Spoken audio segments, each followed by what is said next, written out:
وہ کہتے ہیں آج جہالت ہے کہ دکھاؤ اگر بخاری میں ہے تو مانتا ہوں، اگر بخاری میں ہے تو مسلم میں ہے تو مانتا ہوں، ورنہ نہیں مانتا۔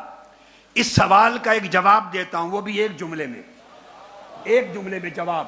میں ایسا کہنے والے سے کہتا ہوں تم 1200 سال میں ایک امام دکھا دو کہ جسے بخاری روایت نہ کرے اسے میں نہیں مانتا۔ 1300 سال میں کسی نے نہیں کہا۔ تم کہاں سے امام آ گئے ہو؟ تم کہاں سے عالم آ گئے ہو؟ تمہارا تعلق کیا ہے علم حدیث سے؟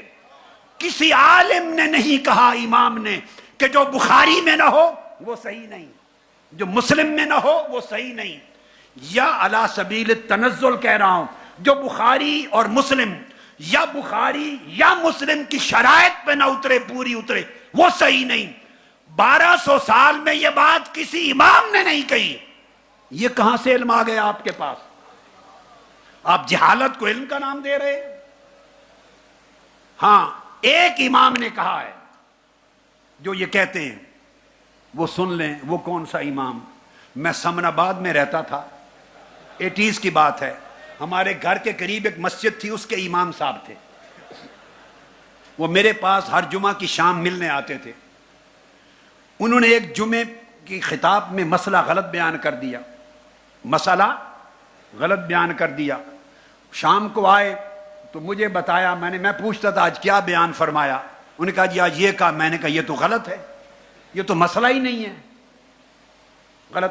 انہوں نے فرمایا حضور کیا حکم ہے اس کا مسئلہ؟ میں نے کہا مسئلہ یہ ہے۔ انہوں نے کہا اچھا اگلے جمعہ پر میں اس کی تصحیح کر دوں گا۔ اگلے جمعہ پر انہوں نے خطاب کیا۔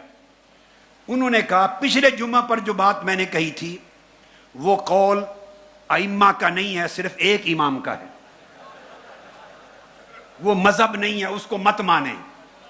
جو بات پچھلے جمعہ پر کہی تھی اس کو نہ مانے، وہ ایک امام کا قول ہے، مذہب یہ ہے۔ شام کو میرے پاس آئے، میں نے پوچھا کیا بتایا لوگوں کو؟ انہوں نے کہا میں نے یہ کہا۔ میں نے کہا مولانا وہ کس امام کا قول ہے؟ وہ ایک امام جو کہہ رہے، وہ کس کا؟ کہتے ہیں میں بھی تو امام ہوں اس مسجد کا، میں بھی امام ہوں۔ میں نے کہا آپ تو امام مسجد ہیں۔ انہوں نے کہا تو میں نے مسجد کا لفظ تھوڑا استعمال کیا، امام نہیں ہوں، ہر کوئی امام صاحب کہتا ہے۔